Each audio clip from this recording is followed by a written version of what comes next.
honor. Ladies and gentlemen, I'm delighted my brother Lloyd was not here to hear Peter's description of us too. We would have a very difficult Thanksgiving. You will be, Howard said that we would have 10 minutes or so to speak, so you will be delighted that I will not read the 30-page paper that I wrote for this assembly. I will try just to make really 3 broad points on the issue of inclusion versus the surge of populism. But I want to start, Peter was stark in his description of the challenges facing us today. And I think this was really highlighted for me this June 2019, at the meeting of the G20, when President Putin gave a talk saying that liberalism was obsolete. It had outlived its purpose. Smirking beside him, President Trump said, "Putin knows what he's talking about." And the president of Russia went on to say, look at what happens. Migrants are free to kill, to steal, to rape with impunity because they are protected by human rights. Joining forces with the ethno-nationalism of Orban and the others that Peter has already alluded to. Now, Putin knew what he was doing. His main foreign policy goal, I believe, is to disrupt and, if he can, destroy the European Union next door to his country, which stands for prosperity and liberal internationalism. That's what he's about, by and large. And his ally in that, which he recognizes, are the forces of ethno-nationalism and populism, which is attacking European traditions from within. So, with the world and the worries that Peter described, we have to think about, as those who support liberal democracy, and this country does, that we have adversaries from without, certainly in Russia and China, who hold no brief for our democratic traditions, and there are dangers from within, from certain forms of a virulent form of nativism and ethnic nationalism represented by the surge in Europe, in North America, and in Latin America. So this indeed is a perilous world, and this conference is about liberal democracy and its future. With Irvin here, who is one of our great Canadian experts in foreign policy, we could have another conference on the foreign policy challenges facing Canada on exactly the same way, because with the United States, hitherto, in our framework of foreign policy, our great defender that we could rely on in a pinch, and prior to that, Britain, of whom we had been a colony, but had been our defender against American imperialism, we are also now, as Canadians, facing a world where the President of the United States is the great destroyer, and Britain itself is convulsed by populist surges around the Brexit issue, so that it is now totally preoccupied internally and is playing very little role externally. So in an external dimension, Canada is quite not alone, but we no longer have the automatic defenders that we could rely on. So virtually everything I learned as a graduate student about international relations, those assumptions have to be put aside we are really, genuinely facing a whole new world, and a difficult one. And not least because of the dangers from within on extreme forms of ethno-nationalist populism. So I really just want to make three broad points, if I can, in the politics of inclusion versus the surge of populism, whether we have to be as worried in Canada about that as in other places where it is so evident. I'll spend a little bit of time on that. Peter alluded to that. And then if time allows, are there things that we can begin to do about it? So first, this conference on the preservation of liberal constitutional democracy. So let's go back first to democracy itself and its invention in Athens, 500 BC, it lasted for about 200 years to 300 BC, where there was one of those great and rare conceptual breakthroughs in humankind when the idea emerged that opposed to the divine right of kings or the rule of the strong man, that common people, average people, the citizens of Athens themselves would have the predominant role in deciding their fate. I won't go into the murky politics that we know through Solon and Cleisthenes and how that came about. But what emerged was one of those tremendous breakthroughs of one man, one vote, brought together on the Hill of the Pnyx, 6,000 citizens to decide their fate directly.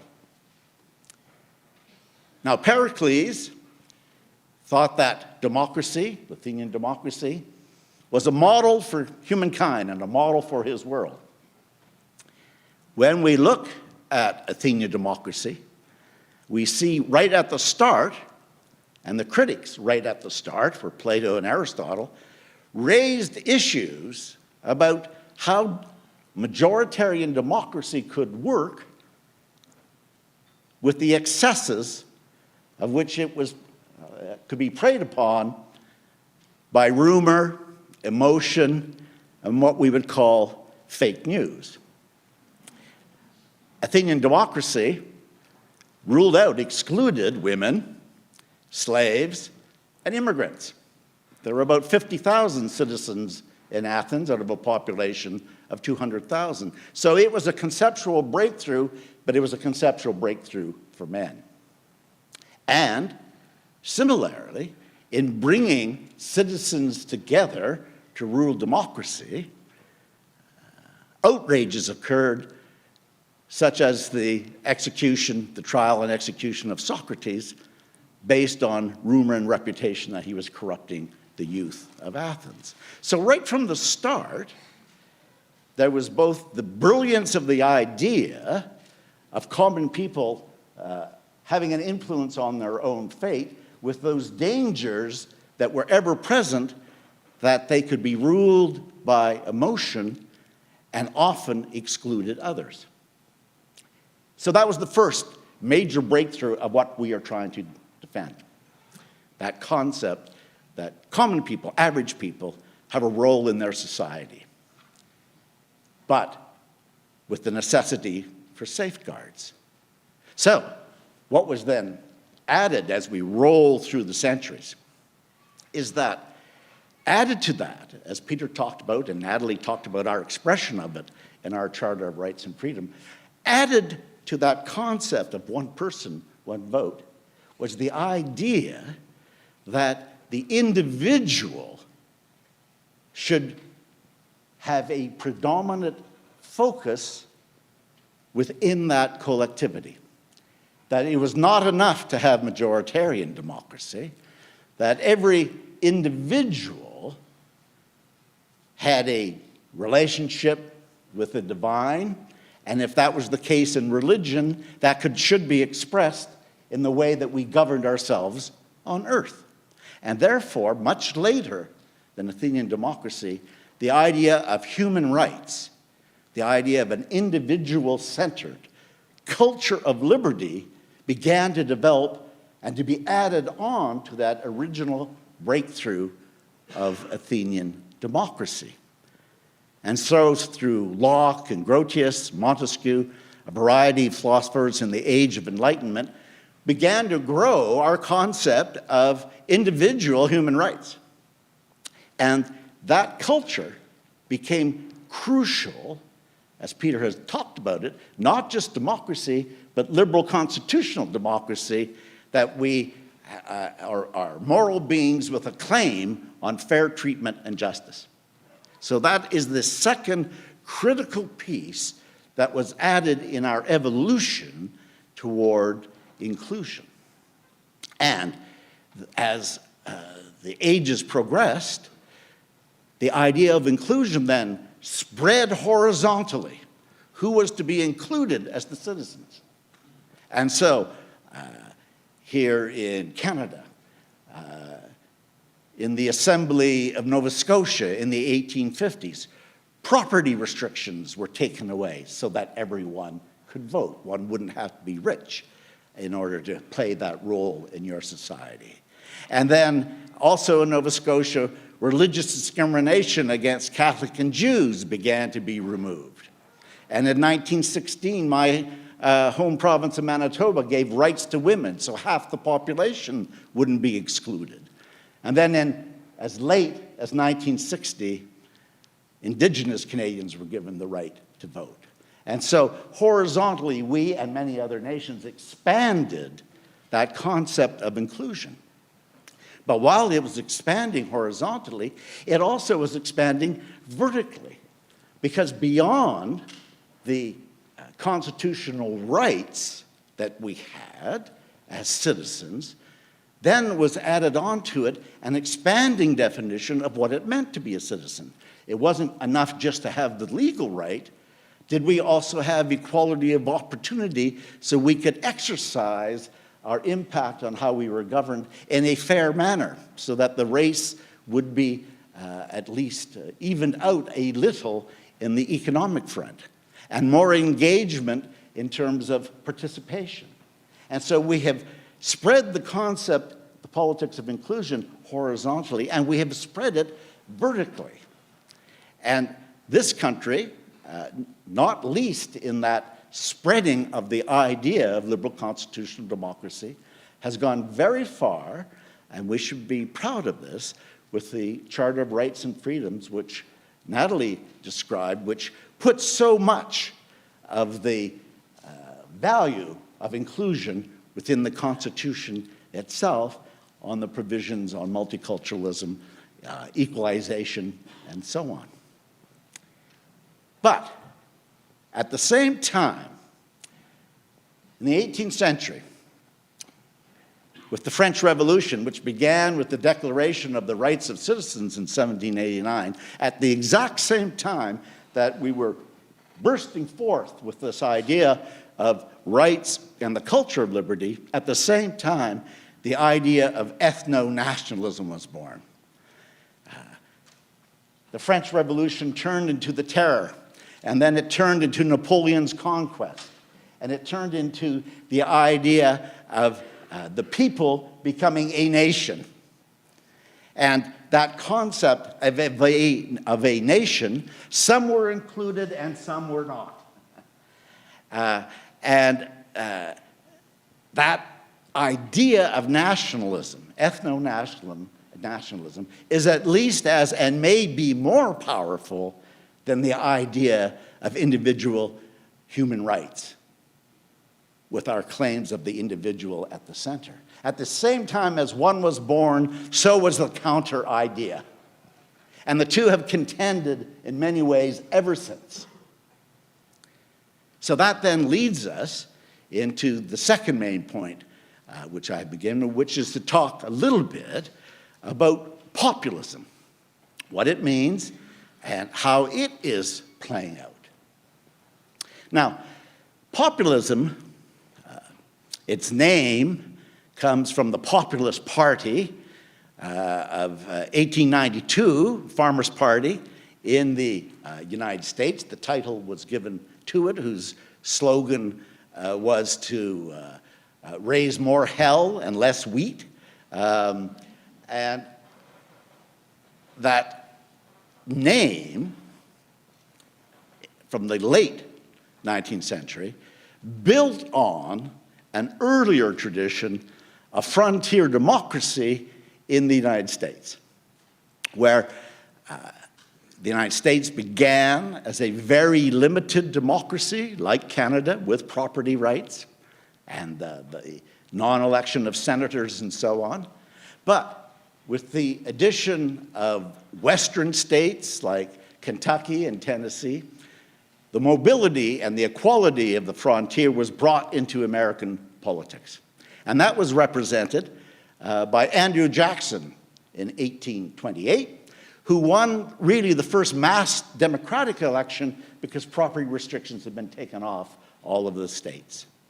And so Jackson ran his campaign that merchants, if I'm quoting him properly, I think I am, merchants, laborers, and farmers have been denied their fair share of government, and ran against the Virginia aristocracy who had largely governed the United States since its founding.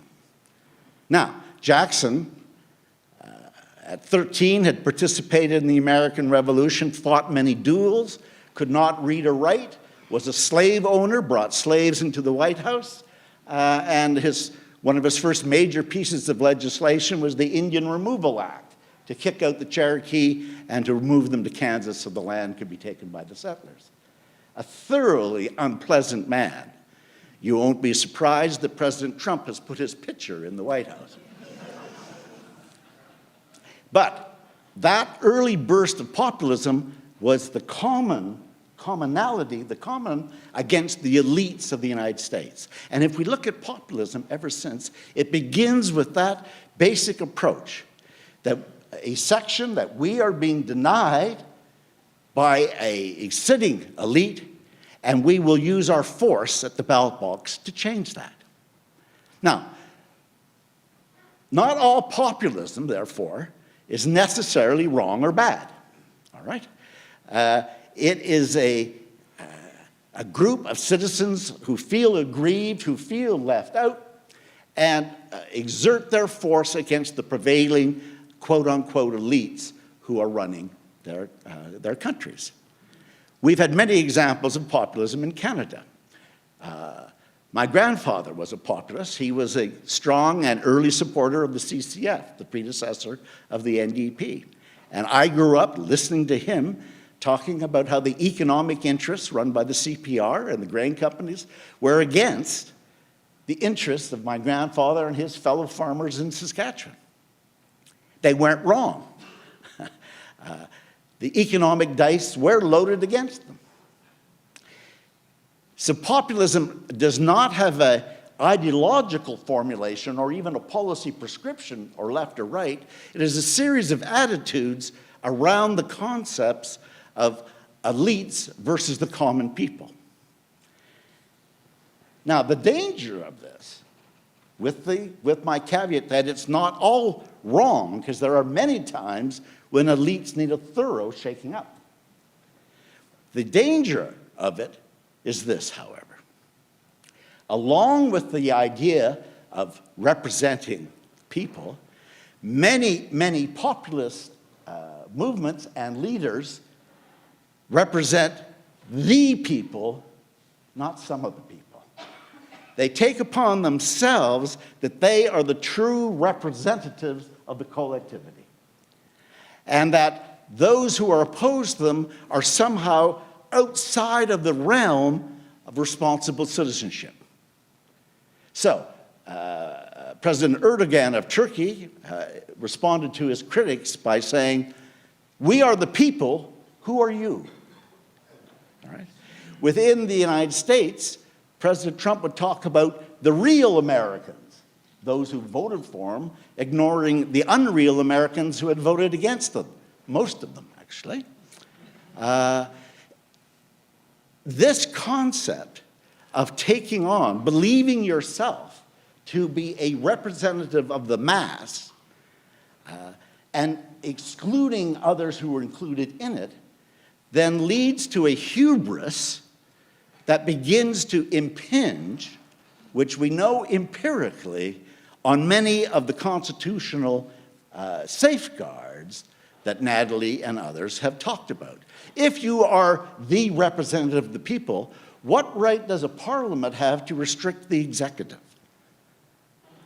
And when we look at the commonality, which there is not in policy terms, but there is in rhetorical terms, of populist movements from Venezuela to Brazil to the United States to Hungary, Turkey, and elsewhere, everywhere there is this concept of we are representing the people and you are representing special interests or the elites. So it becomes a perverse form of identity politics. The identity is that we represent the real people and you are somehow excluded. And if you are excluded, that goes directly against the idea of the inclusion of all citizens within a constitutional democracy. So there are inherent difficulties through many populist movements by their adoption of the commonality of the concept of the people versus checks and balance, that there are many people and we have to work out a system to sort out what is fair. That is what is in much of the danger of populism. Then allied with that, and I'll finish quickly, allied with that then is that with this concept of the people, there has been a tie-in to nativism, which is defense and support of the native-born versus the other, versus the immigrant, versus the minority. Populism in so much of the world has now been wedded to ethno-nationalism. And the ethno-nationalism, at its core, defines who is part of a people and who should be excluded. And so you start going down some very dark alleys when you begin to say, I have the legitimacy of the people, and by the way, I will decide who is in that collectivity, and we are very worried about people with different skin colors or traditions who are not. And therefore, we've seen those long litanies of difficulties that have emerged almost everywhere that a populist party has taken place. Where populists win, it is like Athenian majoritarian democracy. They have the power in the hands of the mass movement that they represent without the safeguards of the liberties and the constitutions and the Bill of Rights. And so everywhere these days we are killing our Socrates. So, last major point, because Peter raised it. So what about this place, this liberal democracy? Populism here, glass half empty or half filled. On the one hand,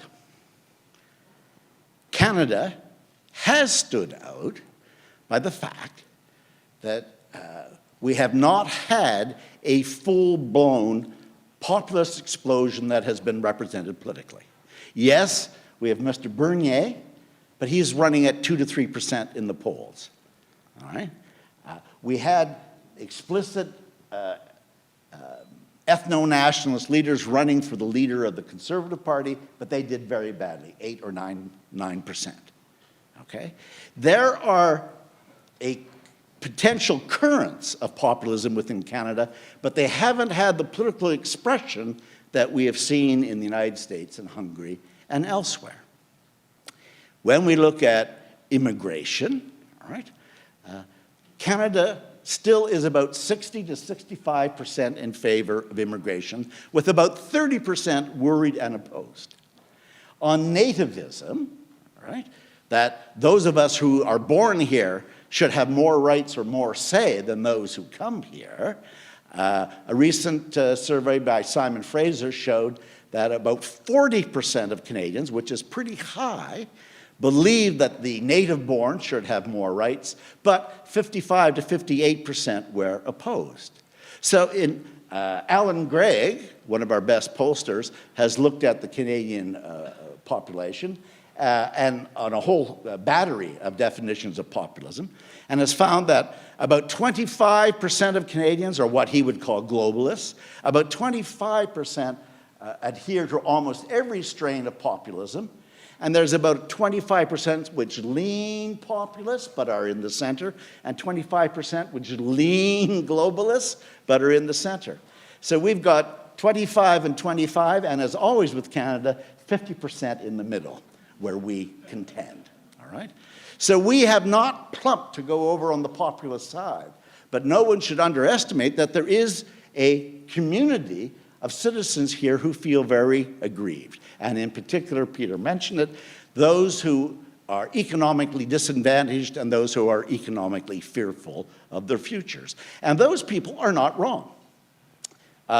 There is an index called the toil index.